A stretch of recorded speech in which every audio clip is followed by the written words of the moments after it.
আসসালামু আলাইকুম বন্ধুরা, দেখুন এই যে বাড়িগুলো ডুবে গেছে, সবাই নৌকা করে করে যাচ্ছে তারা ওপারে।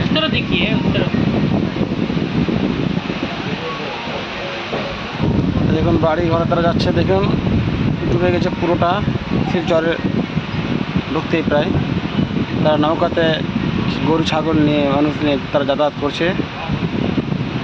এর থেকে একটু বন্যা আসলে তাদের বাড়ি ঘরগুলো নিশ্চিহ্ন হয়ে যাওয়ার সম্ভাবনা রয়েছে আর কি।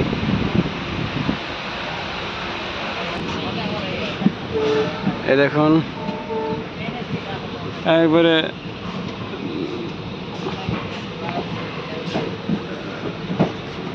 জল লেগে লেগে নদীর মতো অবস্থা হয়ে গেছে। জলবন্दी মানুষ,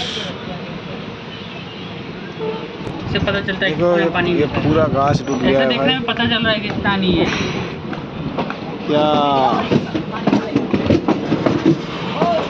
वो बोल रहे हैं कि वीडियो कटा, मतलब वीडियो कर रहे हो ना आप।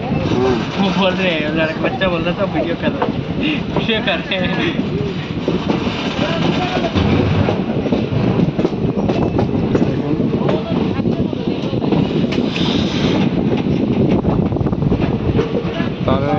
কি কষ্ট জীবন, বাসের গাড়া বানিয়ে বানিয়ে রেল লাইনের পাশে এসে অধিক সময় পার করছে।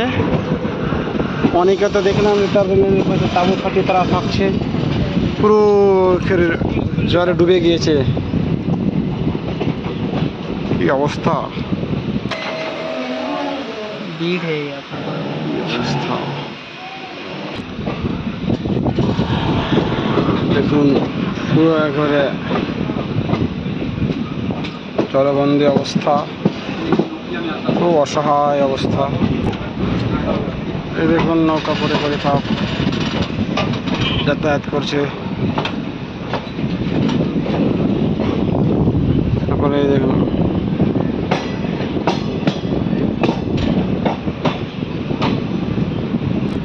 দেখুন তারা সবাই নৌকা করে করে কিনারায় আসছে, এখানে অধিকাংশ সময় পার করছে।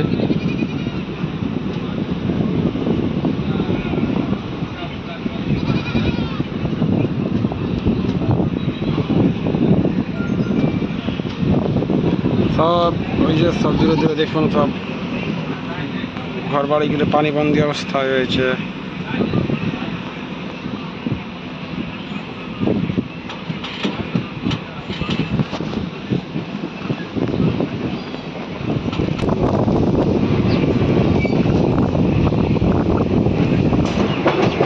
ব্রিজ কাটাখাল,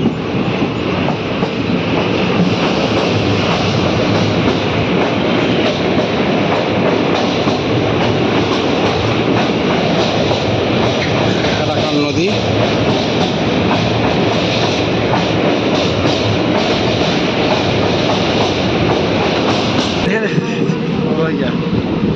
এই নদীতে দেখুন বড় বড় স্টিমার যাতায়াত করছে। वाह, ये कब लगा है ये पता नहीं चला। हाँ। मुझे लगा बौद्धरपुर में होगा ये।